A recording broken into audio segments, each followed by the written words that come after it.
Who is the Antichrist, and how will we know when the Antichrist has come? Yeah.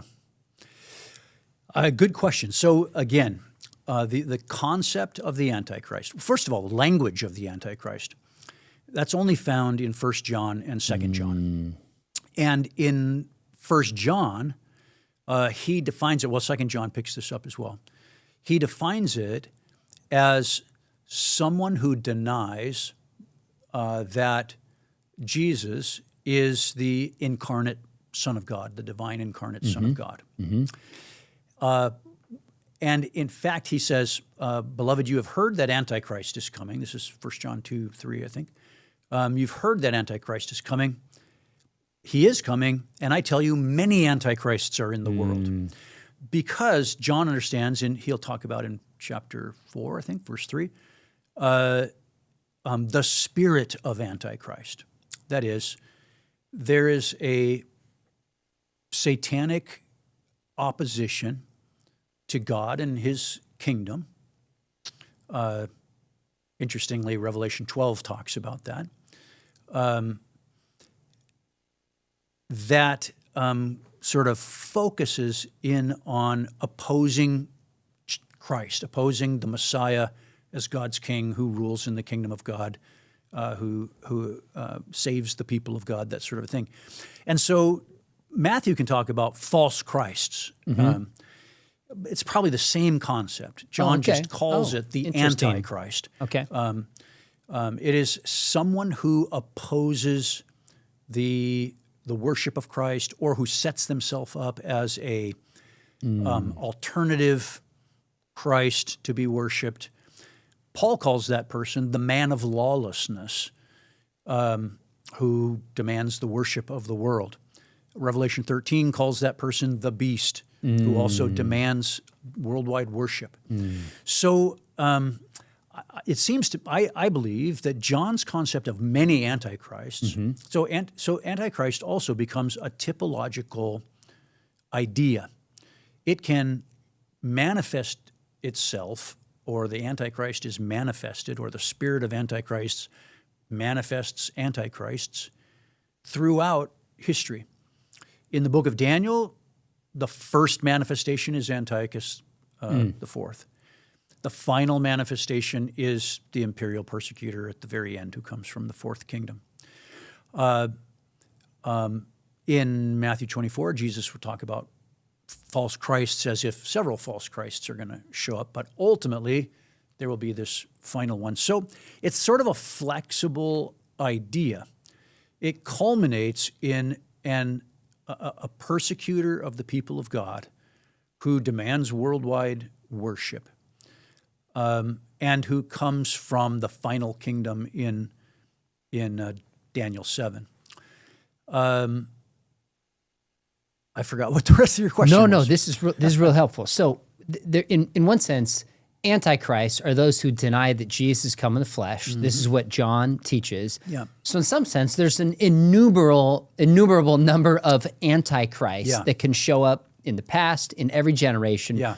But it's also more than that. There's a specific Antichrist, the great persecutor that will come at the end as well. That'll be the ultimate, almost like Satan-type figure. Yeah, exactly.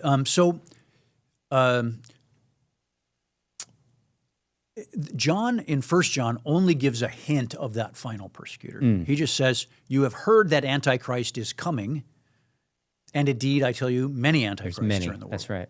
Okay, so he doesn't deny a final Antichrist. He just says, yeah, but it shows up more times than once. In Daniel 11, we get sort of the curtains pulled back behind. In Daniel 7, well, starting in chapter 2, but then especially 7 and 8 and 9, we see these historical persons who mess around with Israel, with its covenant with God, with the temple, and who ultimately then persecute the Jews. Chapter 8, we see one historical manifestation of that in Antiochus. Chapter 11, though, all of a sudden we find out there are spiritual forces at work behind these geopolitical events. So he mentions, the prince of Persia that I've had to fight against, the prince of Persia, and the prince of Greece is coming when the Greek Empire takes control of his world. So we get this sense that there is that what's going on geopolitically, specifically with regard to attempts to undermine the faithfulness of God's people, there's spiritual powers at work behind that. In Revelation 13, it's the great dragon who appeared in the garden, who calls forth the beast out of the sea. And so again, and the beast he gives his power and authority to the beast so that he can perform signs and things like that.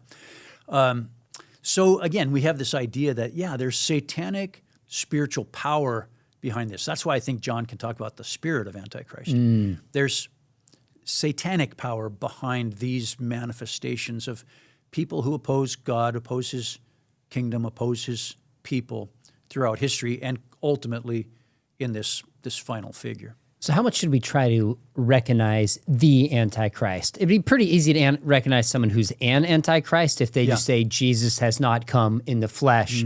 There'd be a ton of people who would qualify for that. That's right. But in my life alone, I think I can remember people saying Bill Clinton was Antichrist, Obama, Trump. I think I heard recently Elon Musk. I mean, people are just throwing this around. And of course, the social media, people can say anything. Yeah. Should we make these kind of connections, or should we have serious hesitation calling anybody the Antichrist apart from certain things that clearly happen? Yes, we should have serious reservations apart from certain things. I mean, first of all, Revelation 13, the Antichrist comes out of the sea, and he looks like a beast with the mouth of a lion and the feet of a bear, and he has 7 heads and 10 horns. So, I mean, that would be pretty obvious. When we see somebody like that, like I like surfing, I've seen things come out of the sea. I've not seen that come out of the sea yet. So, but hang on, that's not a literal come out of the sea, you're right. Like you're clearly making I'm a different making light point. Of it. Yeah, that's right. Yeah. In other words, it's not going to be that obvious. What makes it obvious is the demand for worldwide worship. Gotcha. So I could imagine a scenario in which some world leader works out a peace deal of some sort in the Middle East and is hailed as a great diplomat and et cetera, who then allows Israel to rebuild a temple and eventually himself says, you got to start worshiping me as God. I can imagine that actually happening. I mean, without taking political sides here, just the fact that we had people proclaiming President Trump as the Messiah, it tells me that people can easily jump on a bandwagon and start believing these kinds of things. And so it's not hard for me to imagine that some charismatic figure who pulls off some seemingly impossible peace deal could eventually garner enough favor with people that he demands worship. Okay, so as you understand it, that we have to have the temple that's back. That's the way I understand and it. then somebody claiming to be God and worship that person. Yes. Those are the minimal necessary characteristics for one to be the Antichrist, yes, I as you think understand so. it. Some people understand the temple to be the church. That Paul is talking about the church. Gotcha. It's to me, that's virtually impossible to come to that conclusion. He's dealing in Danielic terms in 2 Thessalonians 2. In Daniel, the abomination of desolation happens in the Jerusalem temple. In Second Temple Judaism, there's the expectation of something like that going on. So he's not like making a metaphor or something like that. He's talking about the temple. In Paul's day, when Paul was writing 2 Thessalonians, the temple was still standing in Jerusalem. It hadn't been destroyed yet. Now, some people will ask me, well, what about if a temple was built in Jerusalem? Is that, do we know that the coming of Christ is right around the corner? I would say not necessarily, because we don't know if that temple's going to get destroyed and another one gets built after that, or that one's going to last a million years. So it's necessary but not sufficient that Jesus is immediately coming. Correct, yeah. Okay. What will be sufficient is when someone stands there and says, I'm God and I demand worldwide worship. Yeah. So interesting. This is taking me back to Revelation class with you about 25 years ago. You teach that class for us here at Talbot. Thanks for doing this series. It's been really interesting. You're welcome.